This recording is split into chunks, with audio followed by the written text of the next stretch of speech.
Can you imagine to call your child a crazy bitch if she's not delivering at the championship? Do you want to bring up genius to get money?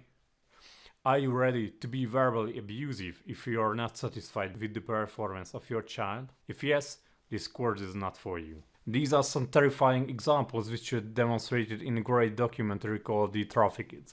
The film asks the right question. Do we want what's best for our children, or do we just want them to be the best? The reason for choosing this topic at the beginning is that you should never forget about the real purpose of raising a genius child. Besides mentioning some bad examples in this lesson, I will present that it is possible to bring up a happy genius.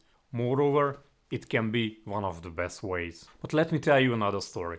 18th of March 2015 is one of the most interesting days for parents who are thinking about bringing up genius. On this day, Serena Williams and Timea Bacsinszky played in Indian Wells. Serena Williams is at the moment first and Timea Bacsinszky is 15th at the Women's Tennis Association's ranking.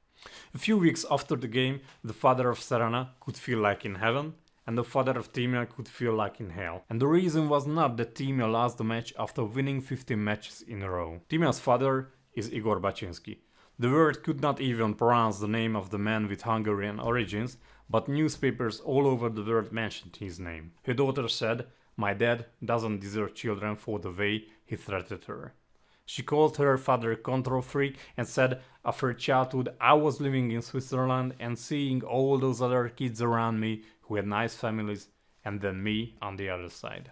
It's difficult when you're the kid of a parent who is that kind of pushy parent who wants to live his dream through your life. However, the story should not necessarily end like this. Richard Williams was born in Louisiana in the United States. He was raised as one of 6 children by his single mom after his father left them.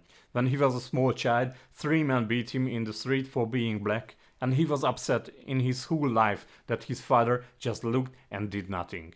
He made a decision later to bring up tennis geniuses and prove the world that an African American father with his background can raise exceptional children. He has earned to have a reputation as someone willing to question the sports establishments. In 2001, the 2 Williams girls played not with each other because of an injury, and the family was attacked for manipulating the results. And 2 days later, the crowd unleashed its frustration on Serena and her family by booing the teenager. 9 days later, the father would tell USA Today that he was responding to racial taunts and they decided to boycott the event. So this day was also important for Serena. She returned after 14 years boycotting this event in Indian Wells.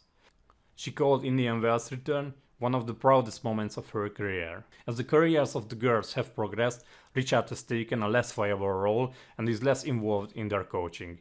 He proved for the world how successful a man can be with his background and turned his daughters into 2 of the biggest names in tennis. According to the genius theory of László Polgár, the purpose of pedagogy is reaching happiness in someone's life.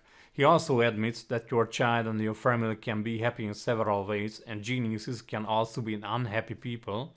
However, the most certain way to reach a high level of self-realization and happiness is by bringing up a genius. He's very proud that his daughters were not marionettes. They were always active participants of his experiment. Based on his theory, you cannot raise a marionette to be a genius. If the child doesn't want it, you will not succeed. So freedom was not something taken from the Polgár girls, but they had a chance to be as free as possible, to be free to do what they love. Many times I hear questions if it is possible to be happy based on your decision. Research suggests that you can influence it on a daily basis. Based on the research of Sonia Lyubomirsky, roughly 50% of happiness is determined by our genes, and 10% by our life circumstances, but 40% depends on our daily activities.